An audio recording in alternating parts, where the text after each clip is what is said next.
તું તારામાંથી ક્યાં મારામાંથી શું લેખો ભલે ખાય પણ એમાં શું થઈ ગયું? એક લીધું એમાં નહીં મારામાંથી નહીં. ફોન આવ્યો 2 મિનિટ બોલતા નો. હા પપ્પા એટલે ક્યાં હો? કાઈ ને અહીંયા દોસ્તાર આવ્યો છે. ઓલા રખડું લફંગા હારે બેઠો હશે ને એટલે ઘર ભેગો થા તાર મમ્મી ને હોસ્પિટલ લઈ ગયા છે. હા હા જાઓ છો. હું છું ભાઈ એટલે મમ્મી ને એડમિટ કર્યા છે, હોસ્પિટલ જવું પડશે. હાલો અમે હાલો હાલો હાલો હાલો અમે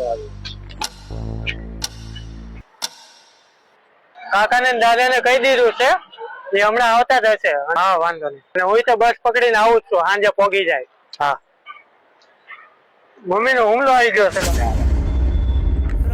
ડોક્ટર ઇન્જેક્શન લાવવાનું કીધું. લાવ લઈ આવજો લો. ના ના એ આવે છે માર. અરે એ ક્યારે આવે? ઉભો રહે. દાદા આવે છે હમણાં. લઈ આવું લઈ આવું. जाने कैसे फिर से नैना भरे समझे थे हम गम ઓય કેમ મૂંઝાઈ ગયો એલા? હું હમણાં ડોક્ટર ને દવા આપી આવ્યો છું. હમણાં કઈ ચિંતા કરવાની જરૂર નથી. કાલે રજા આપી દે. કોનો કઈ ગયો? હમણાં તો અહીંયા બેઠો હતો. ક્યાં ગયો તો તું? એટીએમ એ પૈસા કાઢવા. પણ એ તો થઈ ગયું. રાખની કામ લાગશે. પણ એલા હવે હા ભાઈ તું રાખની કામ લાગશે. હા કેમ છું? હા એ થઈ ગયું બધું. કોણે કર્યું? દાદા એ કે કાકા એ? નહીં કોઈ કાકા દાદા કોઈ બે માંથી એક આવ્યું નથી. તો કોણે કર્યું?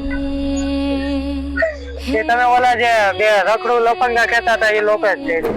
दोस्त ऐसा जिंदगी में हर किसी को मिले खराब समयમાં જે સગાઓ મોઢું ફેરવી લે છે ને એમના કરતા આ આળસુ અને રખડું દોસ્તો 1000 ગણા સારા.